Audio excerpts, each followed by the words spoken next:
right. Well, thank you ever so much. Thank you for spending some time with us today. We appreciate it greatly. Again, welcome to the Morning Report. My name is Willie Lawson. The Morning Report is a production of fightbackmedia.com, fightbackmedia.com, fightbackmedia.com, and fightbackmediatv.com. That's right. Again, if you're watching on YouTube, please go ahead and hit that subscribe button and click the notification bell. Ding. And that way you'll know when we post. We're going to try to post as often as we can.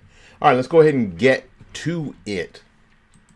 Here where I live, there is the Hillsborough County School District has decided that they are going to they have imposed a mask mandate for school age children, and now they had this meeting last Wednesday. This emergency meeting, an emergency meeting, because everything's a crisis. Rob Emanuel said what? Never let, say it with me, a crisis go to waste. And why is that? Because he said, and this is how they think, it gives you an opportunity to do something that you couldn't have done before.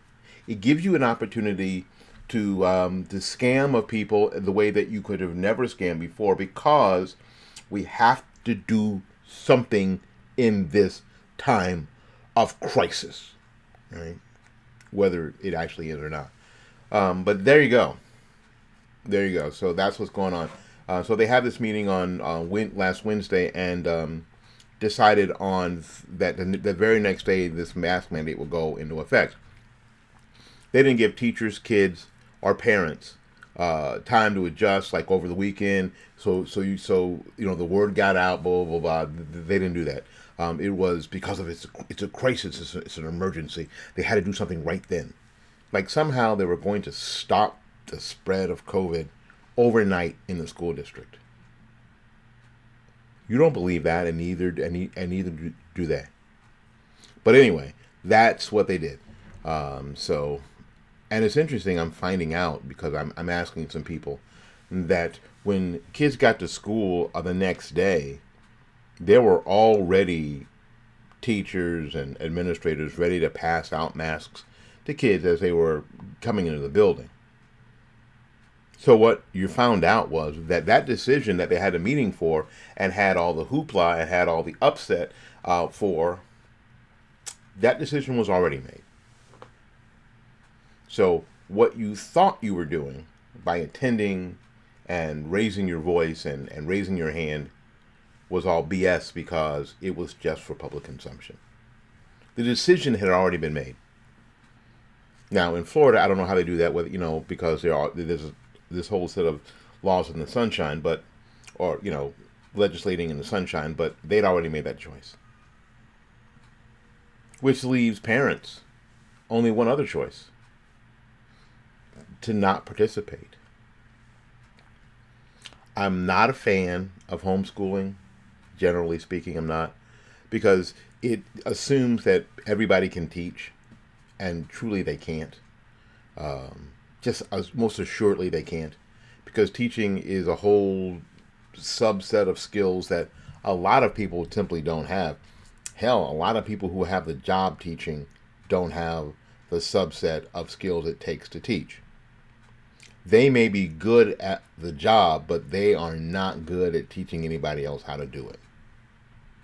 They may be good in the subject area, but they're not really good with teaching other people how to be good in the subject area. And that's just the truth. I've seen a lot of really good musicians be really bad band directors. I've seen a lot of supremely talented musicians be very bad band directors and choral directors.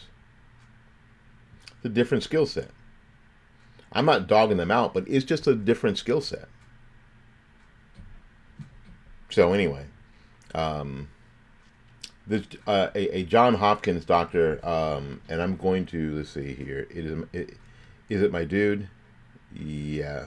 A John Hopkins doctor, Dr. Marty Marquet, Kyrie, I'm sorry, of John Hopkins, who's got to be the sharpest tool in the whole case because he's always going against the grain, has torched this whole idea. Because this is what's happening. It's an article from Town Hall by, I think this is Matt. This is Matt. Yeah, it's my boy Matt. But he did a 180 on this whole COVID thing, didn't he? Mask up kids by order of the COVID Nazis. And by that I mean Anthony Fauci and the other members of this clown town council that has peddled the contradictory and outrageous lies about COVID for months. It's science fiction at this point, and we're all done.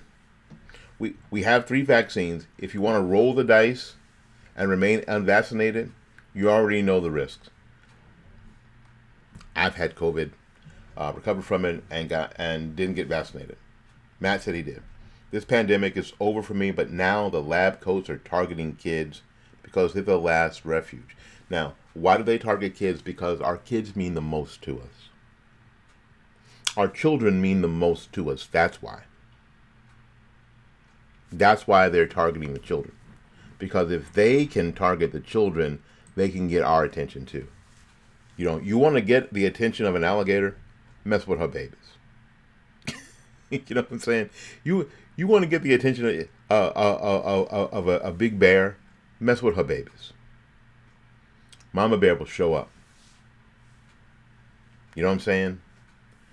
So this is what they're doing. Generally speaking, now, they will always show you, because this is important, this is super important that you get this. Pay attention. Put down that donut. Put down the damn donut. Listen to what I'm saying. Look at me. If you're watching on YouTube, look at me. Here's the deal. Kids generally don't get COVID or spread it. Generally.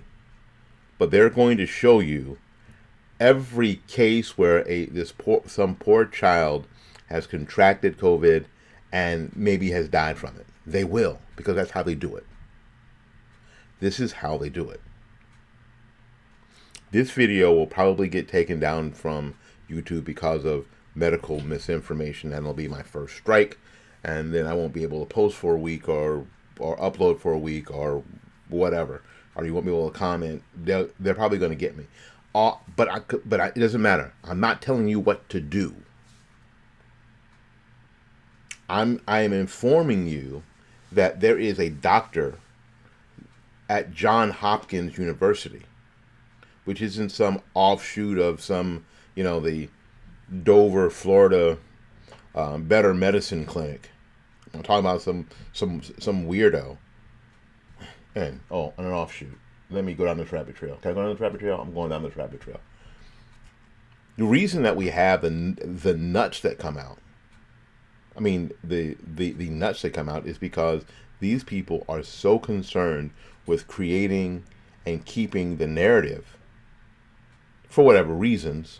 We could speculate, or we know, cha-ching, that it allows all the serious steel hat people to come out, the tinfoil hat people to come out.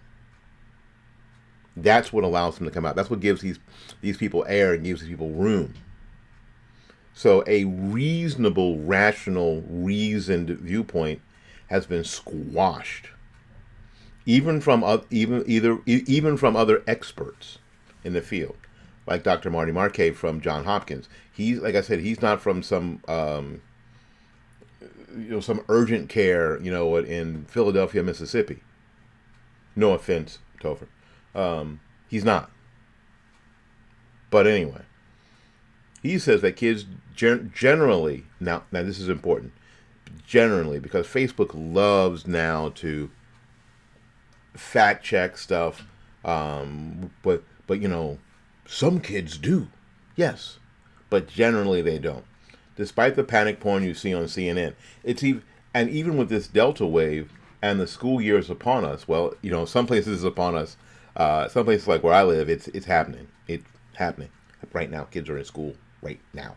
Where I'm recording this, you can see it's light. You can see it's. Wait, let me do this. Light outside. Kids are at school. Has the media noted why other countries have not mandated kids to wear masks in class? Again, if we're not going to talk about all of it, if we're not going to take the data from everywhere.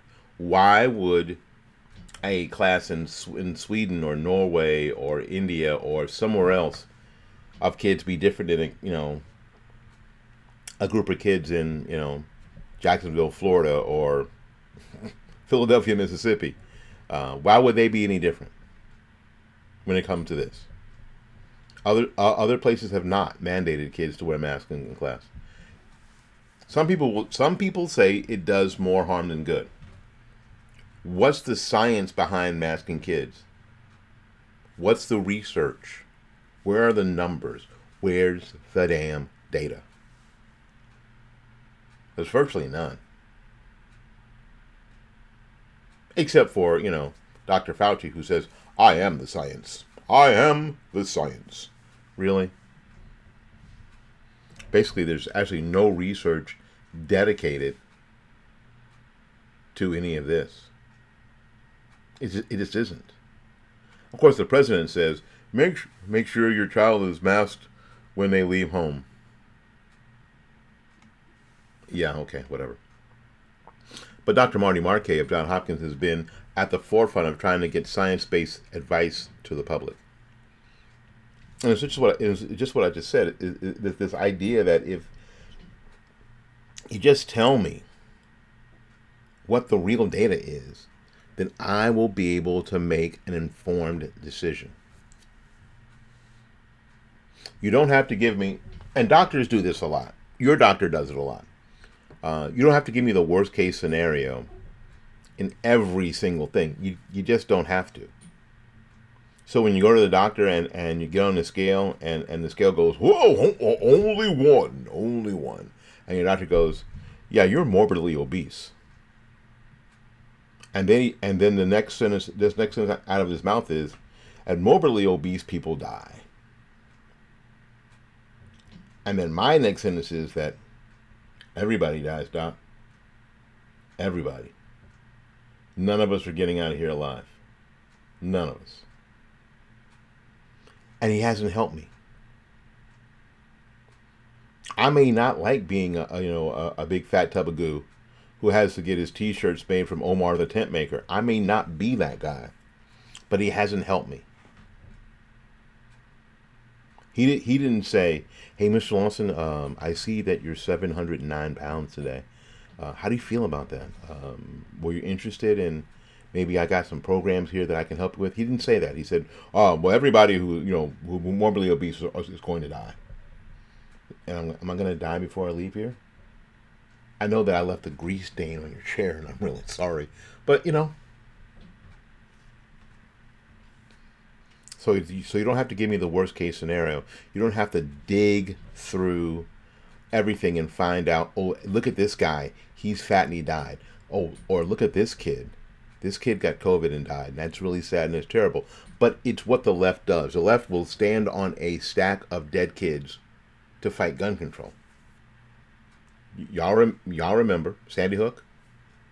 The left was out front on CNN before the little bodies were removed from the school and their parents had access to them, screaming for gun control. They were standing on a stack of dead bodies. I know that's hyperbolic, but it's true.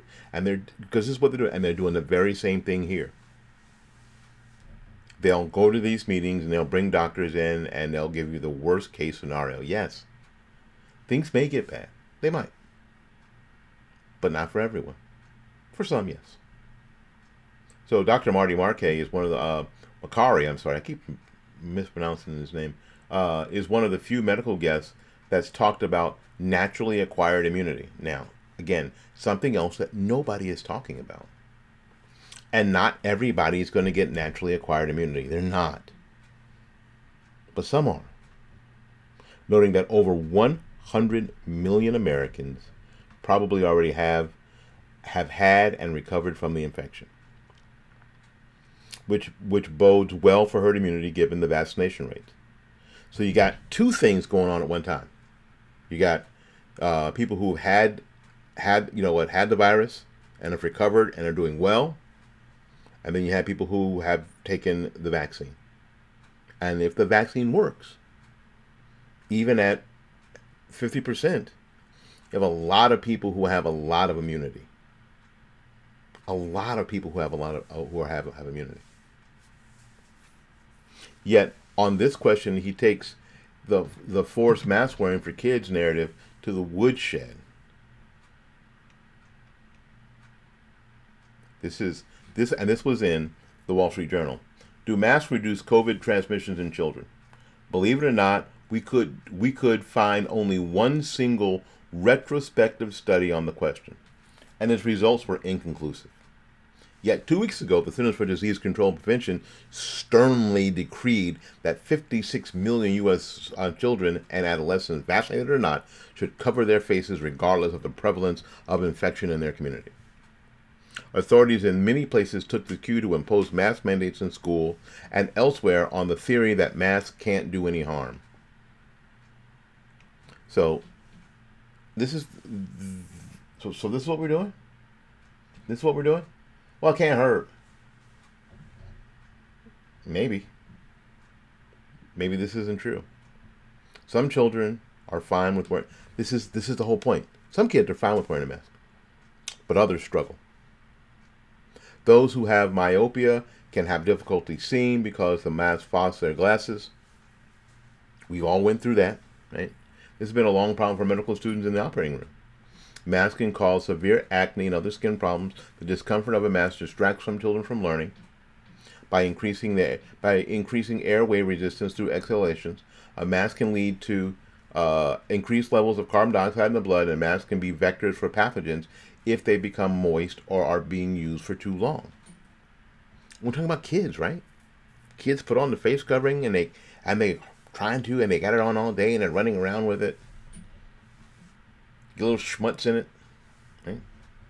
In March, Ireland's Department of Health announced that it won't require masks in schools because they may exacerbate anxiety or breathing difficulties from some students. Some children compensate for such difficulty by breathing through their mouths. We all do. At my part-time job, I got to be masked up, and I am. Because I decided that I would take that job, and I'm just going to abide by the rules, I guess. But I find myself breathing through my mouth sometimes. And I've got great lung capacity. I have fantastic lung capacity. I got better lung capacity than you do. You too. I got better lung capacity than you too. I do. And find myself breathing through my mouth sometimes. So it's well documented that children who mouth breathe because of adenoids block their nasal airways and can develop a mouth deformity and an elongated face.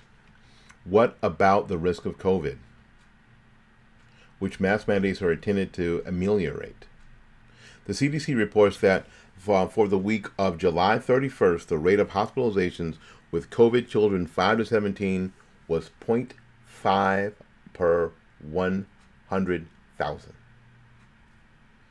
0.5 of 100,000. That's for children 5 to 17, school-age children, which would amount to roughly 250 patients. The CDC acknowledges that not all of these children were in hospital for COVID.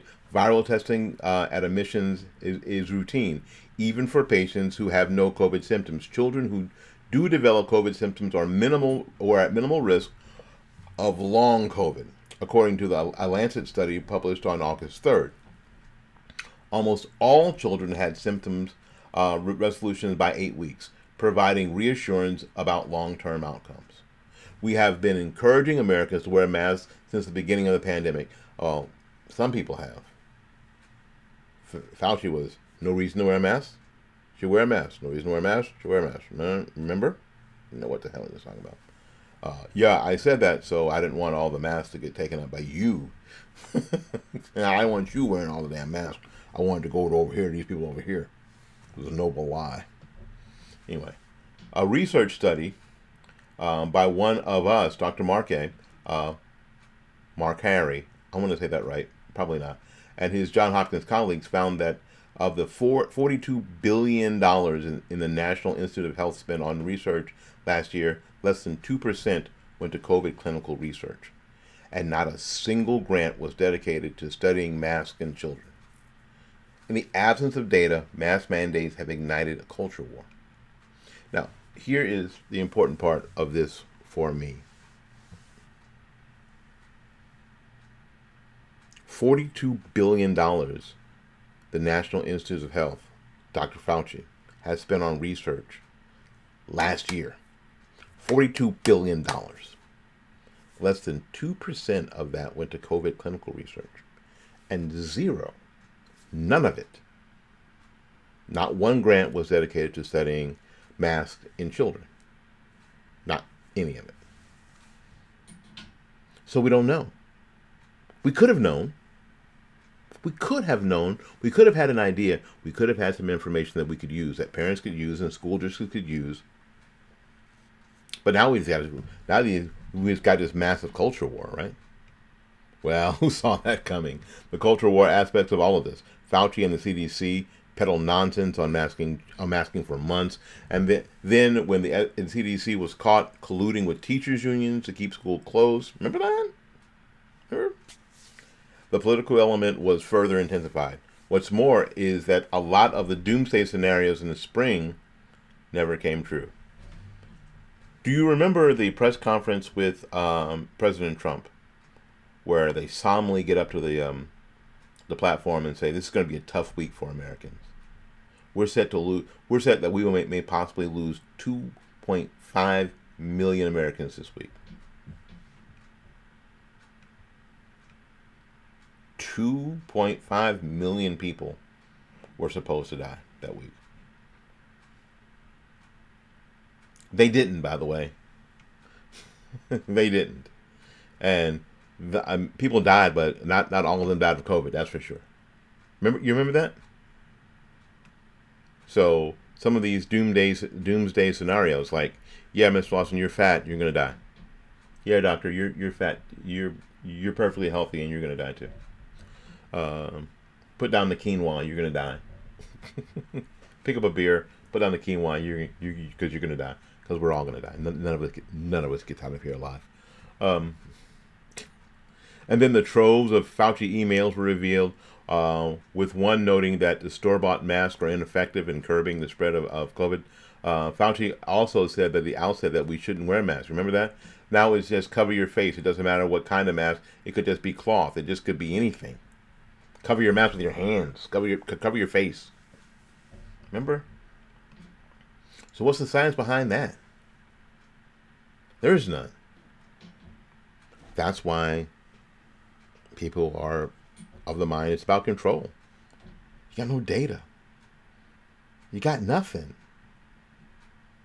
You got nothing.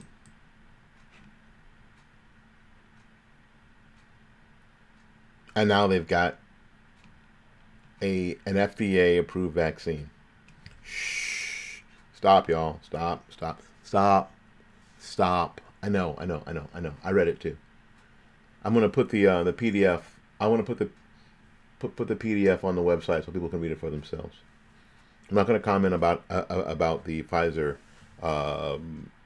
FDA approval. I'm not gonna comment on that. I'm just gonna put the PDF on the website, fightbackmedia.com, fightbackmedia.com, and you can read it for yourself. That's what we're going to do about that. But President Biden announced last week that starting in September, COVID booster shots will be available and encouraged Americans to get it 8 months after the second shot. So you thought you were doing a good thing. You went and you got your first shot, and then you got your second shot. People were showing it on Facebook. People had their phones out, taking a selfie. Look at me. I'm getting my shot. I'm doing my part. Time to get back to normal. This is our shot. Walgreens commercial. This is our shot, right? And now, you need a third one. Booster shot. What, like you're 8? You need a booster shot. Right? But now, in case you missed it on the Today program, which of course you missed because nobody watches that crap. Savannah Guthrie that hard-hitting reporter Savannah Guthrie pressed the CDC director Rochelle Walensky last week about booster shots, wondering if there is data. We talk about data a lot, to support a third dose actually preventing transmission. Right now, the Delta Indian variant has shown that breakthrough infections in the vaccinated are possible, and they could still be spreading the virus even if they're asymptomatic. Walensky says this: so there's actually hope. We don't have data yet. We do know that the higher levels of protection, certainly in the Alpha variant, results in less transmission. Okay, so we're going to talk about that. Okay, cool. But now they're pushing a third shot for y'all. And you're not wondering why. A lot of my frustration with people isn't because they're taking a shot or not taking a shot. A lot of my frustration with people is you're not asking any questions. You're not asking any questions.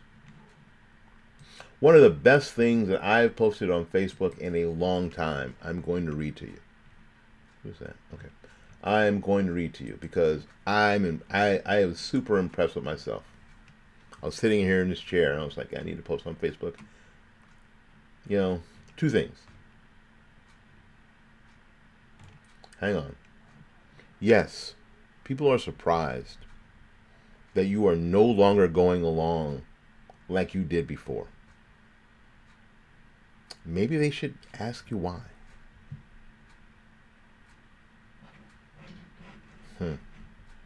Maybe they should ask you why. It's a lack of curiosity that frustrates me more than anything. It really does. All right, we're going to take a little break. We'll be back with more of the program right after these messages.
Well, hey everybody, my name is Willie Lawson, and you guys know that I do a lot of stuff on the internet, and you may think with what's happening on Twitter and what's happening on Facebook and what happened to Parler that the mainstream social media sources are really trying to rid themselves of conservative voices, and you'd be right. They most certainly are. But you know what? It isn't as bad as you think it is. It's worse. But there are people who are willing to be platformed for free speech. One of those places is freedomforum.website. freedomforum.website. You can go there and speak your mind.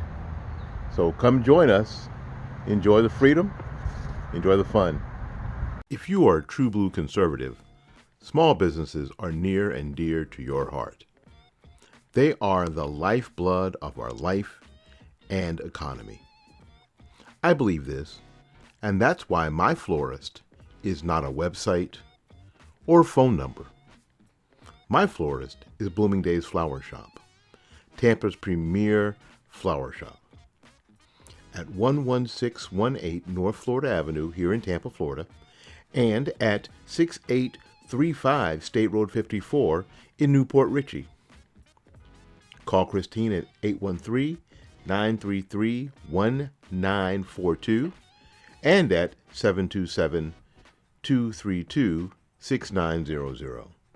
She can also be reached on the web at www.bloomingdays.com.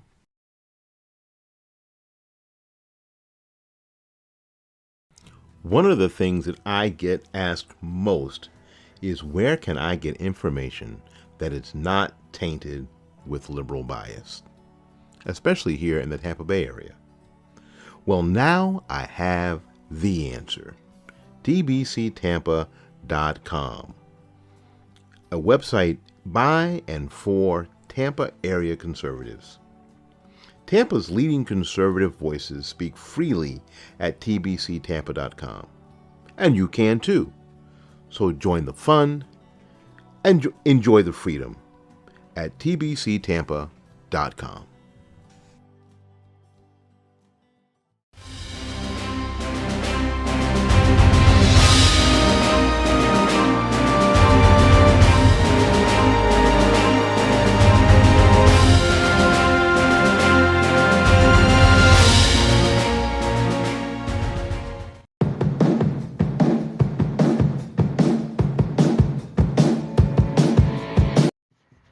My name is Willie Lawson, and this is the Morning Report.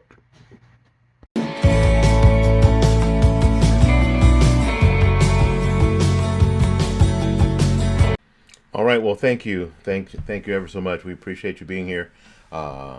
Listen, it's I'm making this video, and I'm just and the longer it goes, I'm going, they're not going to let this stay up.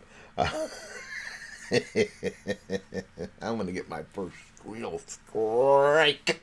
Although I'm not telling anybody what to do. I'm going to keep saying that. I'm not telling you what to do. Do whatever the hell you want to do.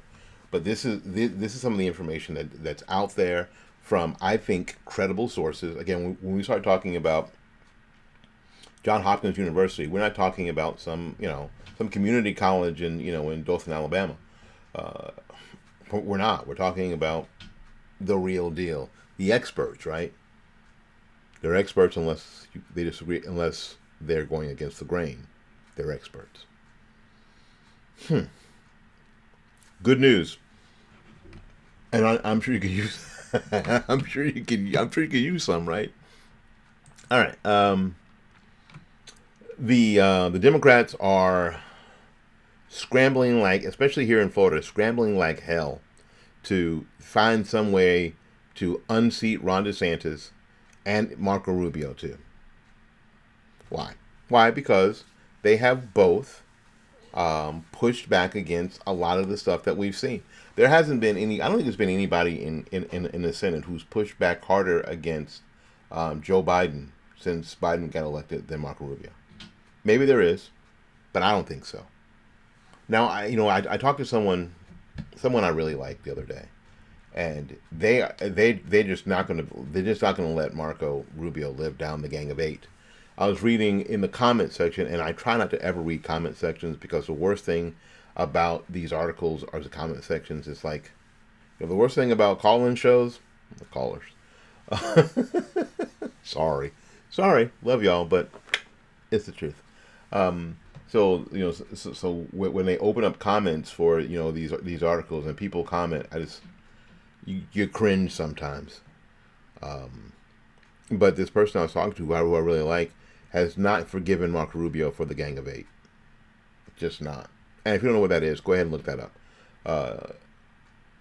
Not only did I never really hold Marco Rubio responsible for the Gang of Eight, because generally speaking, the idea that they were trying to do early would have prevented what we are seeing now. This is the hard lesson. If the deal had been made then, when we had some power, when we had some authority, when we had some say in the conversation, we wouldn't be dealing with what we're dealing with now. But no, you didn't want to. You'd rather be pissed off at Marco Rubio for saying that. Now, full disclosure, I like Marco, and Marco and I have been on the program in a lot of events since he ran for Senate the first time. So, yeah, I generally speaking, I don't have any problem with Marco. Now, I'm not some sycophant that agrees with everything that comes out of his face, but generally speaking, especially over the generic Democrat, it's Marco every time. But this article is from Breitbart. Both Florida Governor Ron DeSantis and Senator Marco Rubio are leading their Democrat opponents in their respective races. A Susquehanna polling and research survey released this week. A poll taken August 4th through 10th amongst 700 registered and likely voters asked respondents to indicate who they would support in the Sunshine State's gubernatorial race if it were held today. In a matchup between Ron DeSantis and former governor and insane person, Charlie Crisp. Terrible. That was Freudian. Sorry. DeSantis leads by 3 points. 46-43% with 7% in that scenario remaining undecided. Really? Really? Undecided? How? How the hell are you undecided? I didn't know. I got an idea. Just stay home. Just stay home. Anyway, the survey asked the same question, replacing Christ with fellow Democrat challengers Nikki Fried, who is the Commissioner of Agriculture, and is an outspoken lockdown lobbyist, as it says here on Breitbart. She's for lockdown. She's for mask mandates. She's for mandatory vaccinations. She is the left. And even a lot of people, the Democrats here in Florida, don't really care for her much. She's annoying, at the very least. Who's currently serves as Commissioner of Agriculture. In this case, DeSantis leads her by double digits, 50% to 40%. Notably, Christ also edged out Fried in a head-to-head Democrat primary matchup, 39 to 27%. Although 30% said they remain undecided. Y'all don't know? Okay, so I know you got crap for choices. You got Charlie Crisp, who was a Republican turned independent turned Democrat, who may be gay, and then who's married to a woman, and then he may be gay. Why? Why that important? Because Charlie Crisp will do anything to be in office, anything. Say anything. Do anything. Flashback. Charlie Crisp was on the short list to be, what's his face is John, vice presidential candidate, running against Barack Obama. Who was? Crazy. He didn't make the short list, and which is why he hates Republicans. Now he hates Sarah Palin. Yeah, he was. But anyway, but right now he edged out Fried in a head-to-head Democrat primary matchup, and it's because of name. It's sort of name recognition. Nobody knows who Nikki Fried is. Who the hell is Nikki Fried? I don't know her. I know Charlie Crisp, though. I know him. The survey also fielded the Florida State Senate race between Marco Rubio and his Democrat challenger, Representative Val Demings. Val Demings, for a lot of people, they wanted Joe Biden to pick Val Demings to be his vice president. Rubio leads a congresswoman who was once basically claimed that the Cuban American was, quote, afraid to talk to black people, by 11 points, 50 to 39 points. Notably, 50% of the voters surveyed indicated they voted for President Biden in the 2020 general election. The findings coincide with the Florida Chamber of Commerce survey released this month, showing the Republican governor crushing his Democrat opponents by nearly double digits, edging out Charlie Crisp by 8 points and Nikki Fried by 9 points.